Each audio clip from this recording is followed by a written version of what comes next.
All right, so we're gonna get into this. I spent a lot of time trying to figure out what to talk about in my opening talk, and my team can attest to this. About 2 weeks ago is when I finally decided what this talk was gonna be about.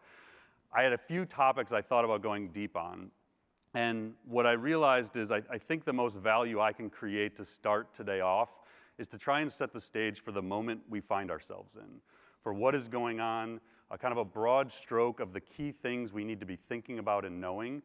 But when we start to look at the macro picture, what has happened is absolutely everything in marketing and business has changed. But not just marketing and business, in society and education. And what we know is most marketers, most business leaders, most government leaders, most educational leaders are completely unprepared for this moment. It really all started in November with ChatGPT, and all of a sudden everyone started trying to figure this out.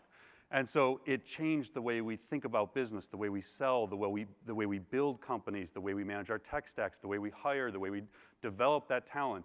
And so as I was building the agenda and thinking about who should be speaking here, what should those sessions be, this was going through my mind. It's like, who can tell these stories? How do we tell this diverse story, not just about marketing AI tools and strategies, but about the holistic impact that AI is having on business and the realization that most companies, and I've talked to a lot of Fortune 100 companies, nobody knows what to do. There's like pockets and there's leaders within those companies who are taking the lead and trying to raise their hand and do something, but there's very little unified effort within these organizations to solve for this. And the reason is people are uncertain and they're afraid. And this goes all the way up to the CEO, to the boards, to the VC firms funding these companies. Everyone is uncertain about what is going to happen. And so when we think about your opportunity this week and your opportunity moving forward, it's to deal with that uncertainty and fear, face it head on, and then get on with leading. Be the one in your organization who actually is willing to take this on and figure out what's going on and help educate everyone else in your company. So you have the opportunity to lead in your company and in your industry. And so what I want for you over these next couple days is, if you are a leader in the organization, really reimagine what can happen within your organization, what kind of company you can become, and how you can use AI to build a next generation version of your company. If you're a practitioner, think about your own career path. There is no blueprint yet that says these are the next 10 roles that AI is going to create. You're going to create them. You're going to be here, you're going to connect the dots about what's possible in your career. You're going to go to your leadership and say, I think we need an AI ops role. I think we need someone to build a team internally that does weekly demos of this technology.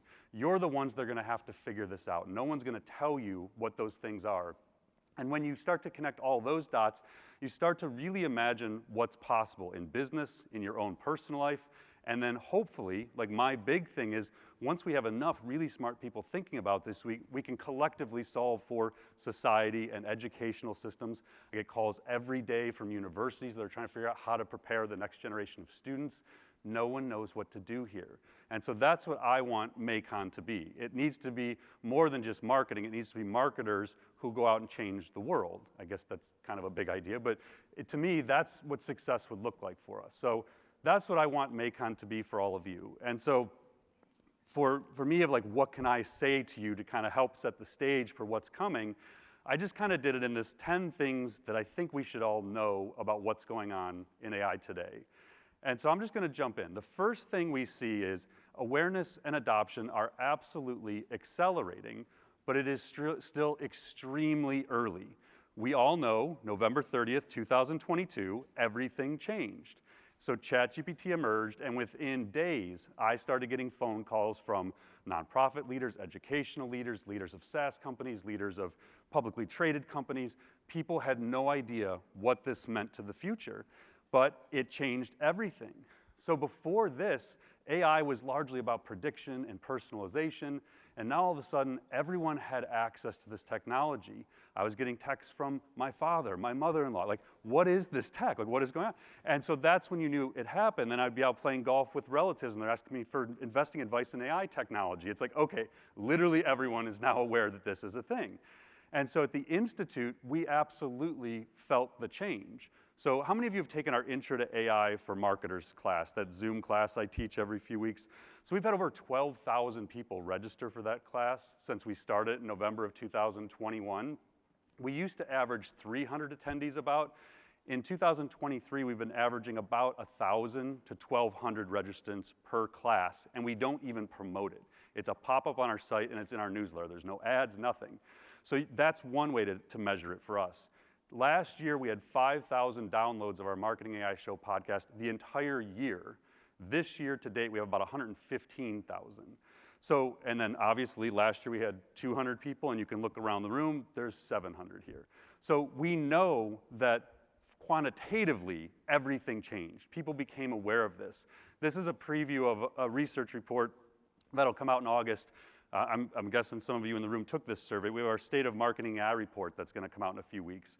And so this is one of the data points from that. It said, how would you best describe your personal use of AI tools? So the majority here, like the largest number, is definitely just experimenting. But you can see almost 30% have it infused into their daily workflow, and 6% couldn't live without it. My guess is when we look at this data next year, the largest one is probably going to be infused into my daily workflow. The couldn't live without it is going to be much larger. But to me, this was actually kind of surprising, because prior to this, the best data point we had was probably how many of you experiment with ChatGPT, and that number was like 91% when we would ask on intro. So this gives us a sense of where we're at. Now, what's really accelerating all of this is big tech. Obviously, with Microsoft and Google and Amazon and NVIDIA and Salesforce, all these big tech companies have been racing since November as well to infuse AI into their platforms. The best way I can show what's possible and what is about to happen to explain this, and I've shown this to groups of CEOs, and you have to pick their jaws up off the floor, is the Microsoft 365 Copilot video. So I'm going to play this for you for about a minute, and as you're watching this, if you haven't seen this before, think about what this is going to do to organizations. They just announced the pricing is going to be about $30 per user per month, but in their earnings call on Monday, they did not say when it's going to move out of beta testing. It sounds like it might be early 2024, but we don't know yet. But Google's doing the same stuff with Google Workspace, meaning all knowledge workers, probably near the end of this year, early next year, are going to have access to do what this video shows you.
All of that is powered by large language models, the foundation of ChatGPT, Anthropic's Claude 2, Inflection's Pi. All these tools we have, all these chat interfaces and conversational agents, are powered by LLMs. So my belief is that LLM is the new CRM, not in function, but in the foundational importance to marketing, sales, service. Everything we do moving forward, when you look at that as an example, is going to be powered by large language models. And so many people think that what these models do is right for you. They replace writers, the need to do emails and essays and articles and blog posts and scripts. It's just like, let's get rid of the humans and let's just have AI do it. The reality is that's probably the least valuable thing they do, in my opinion. When I look at this list of all the things you can do with these models, ideation, strategy, outlining, summarization of long-form research reports, transcriptions, translation, these are the things that are so valuable in organizations and being underutilized right now because people don't really think about the potential there. But that's what we're all going to have access to. And the real power is going to come when you train these things on your proprietary data, like Bloomberg did with Bloomberg GPT. Took 40 years of proprietary data and trained a model that became a knowledge assistant for their workforce, where all of a sudden at your fingertips you knew anything that had ever happened in the organization, any data point you needed. The challenge we face as marketers, though, is it's already a complex buying environment. You have on the left the people building the models. So you have Anthropic, which has raised, I think, over $1 billion. Inflection just raised $1.3 billion. You have Meta dropping Llama 2 onto the world, which I'm sure Chris will talk about in his upcoming keynote. You have Stability AI, OpenAI, they're all building these foundational models. They're calling these frontier models. Then you have the people on the right who are building applications or software as a service on top of these. So again, Writer and Jasper are two that are here today you can go talk to. But as a marketer, the question becomes, well, do I work with the language model company? Do I go to an application company? Do I need multiple language models? How is this going to work? And the reality is we don't know. No one actually knows exactly how this plays out because in reality, this technology is like 9 months old to most of us. So we're still trying to figure this out, and then every week, somebody seems to drop a smarter version of a language model. More context, you can give it more training data, more open source, whatever. It's a very complicated buying environment. The thing I will say here is, I feel like what is going to happen, and this is kind of like a hypothesis of where this goes in the very near future. Once we can all create anything at any time for almost nothing, AI, like content is commoditized in terms of blog posts and things like that. I think what happens is brands have to double down on the more human content. The stuff that isn't easily faked or created by AI. In-person events, podcasts, interviews, editorials.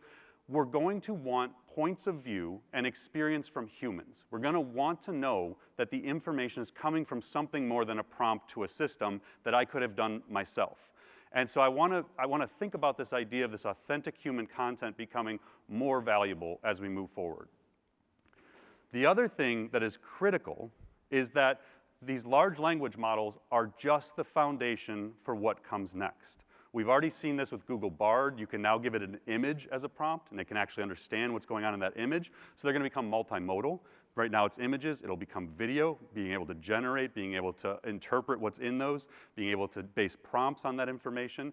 AI agents, personal assistants, maybe general intelligence, AGI, maybe superintelligence if you listen to OpenAI. So what the key thing, and you'll hear this throughout, you'll hear this in Ethan Mollick's keynote at the end of the day, this is the least capable version of this technology you will ever experience. It is the dumbest form of AI we will ever know in human history. And so a lot of people are overwhelmed by what we're already seeing, and they're not realizing we're not even in the bottom of the first inning. Like it's literally, to use a baseball metaphor, like the first batter coming out of the dugout. And so this is a quote from Greg Brockman, co-founder of OpenAI, from February, which contextually is a month before GPT-4 came out. And he said the most amazing fact about AI is that even though it's starting to feel impressive, a year from now we'll look back fondly on the AI that exists today as quaint and antiquated. He could put that tweet up every February moving forward. It's just going to repeat itself. And so we're already starting to see this happen. So our friends at Other Side AI, Hyperwrite, a couple weeks ago, they released Personal Assistant. This is the language models being strung together, building AI agents that can take actions on your behalf. So rather than saying, I'm going to Italy with a family of 4, what should I do, what should we see, what restaurants should we go to? It will not only build that itinerary, I can then say, this looks great. Book me a table at these restaurants these nights. I need flights leaving in AM from the East Coast, and let's get the nicest hotel we can get that's family friendly. And the agents will actually go and do this. Now theirs is an alpha. It will break, it won't do it every break, but you can actually see what is going to happen. All the major research labs have been racing towards action for the last 2 years. There's a guy, Andrej Karpathy, who is the head of AI at Tesla. He left Tesla in October of last year, went back to OpenAI, where he started in 2016, and had this idea. He wrote a paper called World of Bits, and their theory was that AI agents could actually function with keyboard and mouse like a human and take actions. So imagine if you're in HubSpot, to send an email in HubSpot is 21 clicks at minimum. I have to go click email, template, list, then I have to choose it, then I have to go in and actually edit everything. I have to pick my list and segment, what time. All these things have to happen, 21 clicks.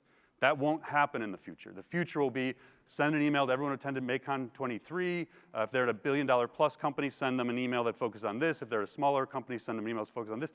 And it'll just go and do this. And the human, not because HubSpot's building it, but because people like Hyperwrite or people like Adept, who've raised $415 million, are doing it. And OpenAI is going to do it, and Cohere is going to do it. Every one of them is trying to build action agents that will be able to go on the internet and do things on your behalf. That's one thing to watch for. Oh, and just yesterday, Amazon announced the ability to build these agents right within AWS, Amazon Bedrock, their foundational model system. So again, everyone is doing this. The other one that caught my attention earlier this year is Cicero from Meta. They released a research paper where they trained an AI agent to win at the game of diplomacy, a strategy game that requires building trust with other humans, something we didn't think AI could do. And it's able to negotiate on behalf of the players. And so when I looked at this, I said, oh, this is really interesting.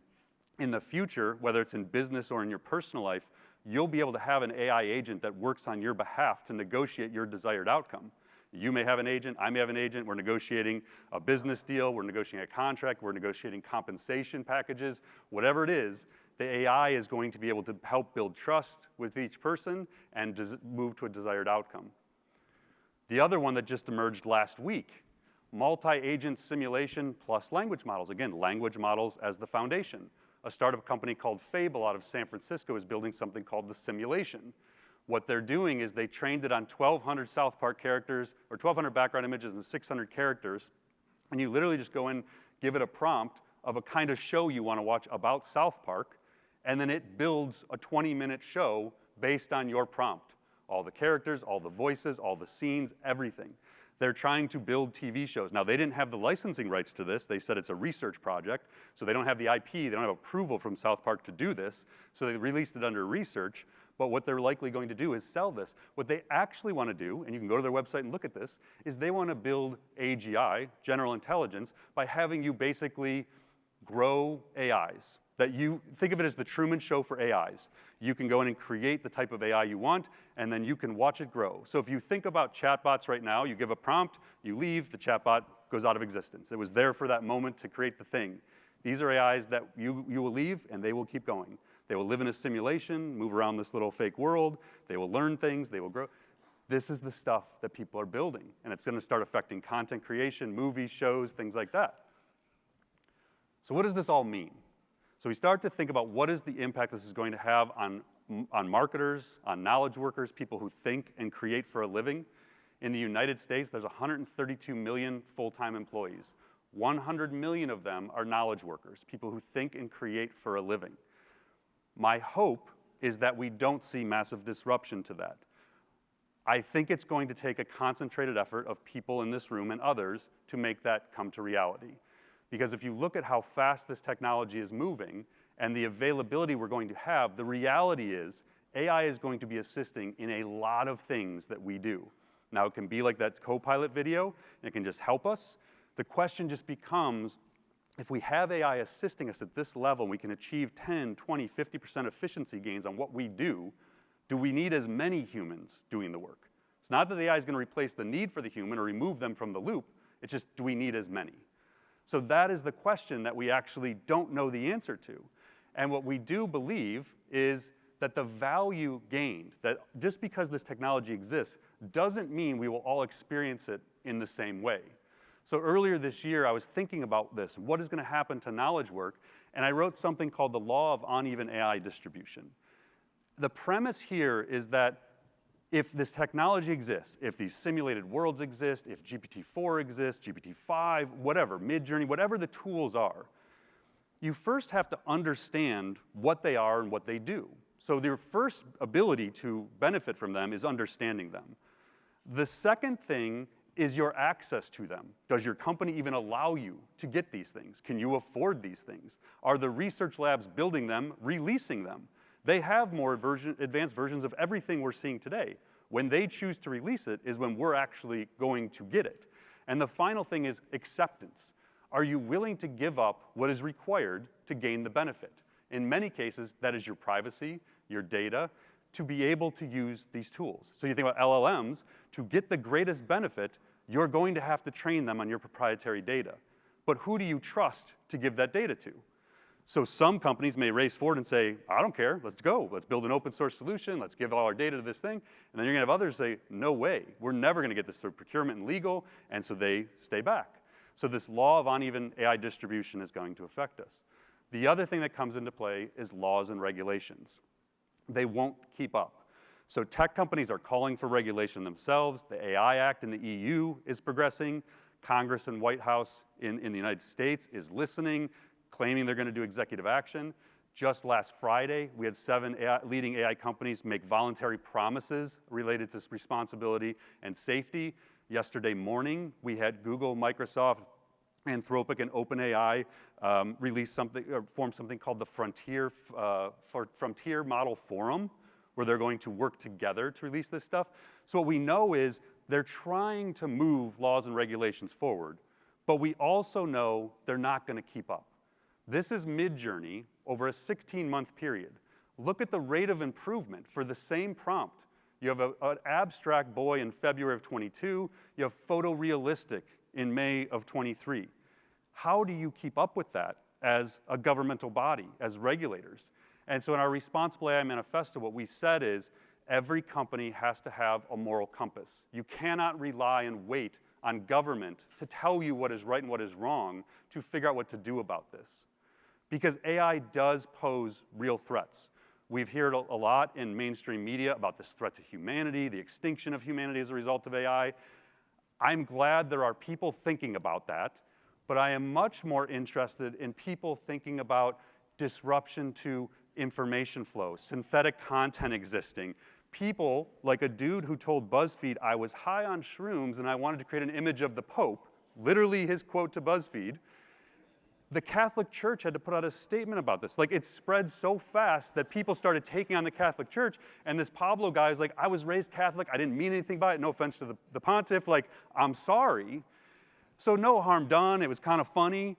But then you also had in March a guy who created, was it Bellingcat, Elliot Higgins, and he thought it'd be fun to see what it would look like if Trump got arrested outside of Trump Tower. So he gave Midjourney that prompt. Cops tackling Trump outside of Trump Tower. Post 50 images on Twitter, and it spreads like crazy. This disrupts democracies. This creates viral sensations that could lead to harm and destruction. And the reality is, and this is what worries me, most people don't know this is possible. Most citizens, most Americans, most people around the world have no idea that AI can create this stuff and it can spread. They're going to think whatever they see is real. So what has to happen? We have to take the lead building AI native and AI emergent companies. These are the kinds of steps you're going to hear about over the coming days. I'm not going to dive deeply into them now, but these are the things you need to be thinking about. Education within your organization, building an AI council. We're going to have Jessica Ria from VMware here tomorrow to talk about how they're building one at VMware. Building responsible AI principles, generative AI policies, assessing your team. How is AI going to affect their jobs? A year from now, what does their job look like? 2 years from now, what's it look like? So you can be proactive in taking this human-centered approach. And then building an AI roadmap. Because for me, the future can be abundant. It can be amazing. AI can be the greatest thing that ever happened in society, ever happened technologically, but we're going to have to make a choice. I was at an event in like March or April this year, and someone at a lunch table said to me, what excites you most about AI? And I stared blankly at her and realized I did not have an answer. I was spending so much time thinking about the threats, the dangers of this, trying to figure out how to race forward and educate everyone, that I couldn't explain to her what excited me about it. So on a flight to a talk the next week, I wrote something on LinkedIn, and I forced myself to say, what am I excited about? And this is it. I think the people in this room can go out and they can drive amazing innovation and entrepreneurship. Look at your industry, say, what's a smarter version of this company? Anyone in my workshop yesterday heard me talk about this. This idea that we don't have to do things the way they've always been done. You can also look and say, what is a future career path I'm excited about? What can I go do? Change agents can be the intern to the CMO, to the CEO, to the chairman of the board. Anyone can learn this stuff in short time and be the change agent within their organization. I also see a renaissance in human creativity. As scary as it is to be an artist, to be a writer, to be someone who creates for a living right now, and to see AI doing these things, I think what's going to happen is, this is an illustration from my daughter, this is a drawing she did called Cutesy Village. And I thought it like captured the moment for me as I was thinking about this, because like I'm afraid, I'm crying, sometimes I'm angry like the volcano, sometimes I'm happy, and that's kind of how I feel about this moment. But I think people are going to cherish artists more. They're going to appreciate human creativity when anyone can create something. And the final thing to me, and the most important, is time. This is why I started studying AI 13 years ago. I thought it could give me more time with my family, more time with my friends, more time to live a fulfilled life. And that's what it can do. It can free us up. Or we can let it just drive productivity. We can work more hours, create more output, grow the GDP even more. That's what it can do. But I think for each of us and for our companies, we get to make that choice. I've been pushed on this online. People are like, oh, it's just going to be more productivity. I was like, yes, it could be that. You could work for a company that just drives more productivity. Or you could choose not to. And so for me, as I build my company, I'm choosing not to. I'm choosing to take the time we get and to give it back, to use it to make us better people, to make us more fulfilled in our lives. And I think that's what we need to do collectively moving forward. Thank you very much.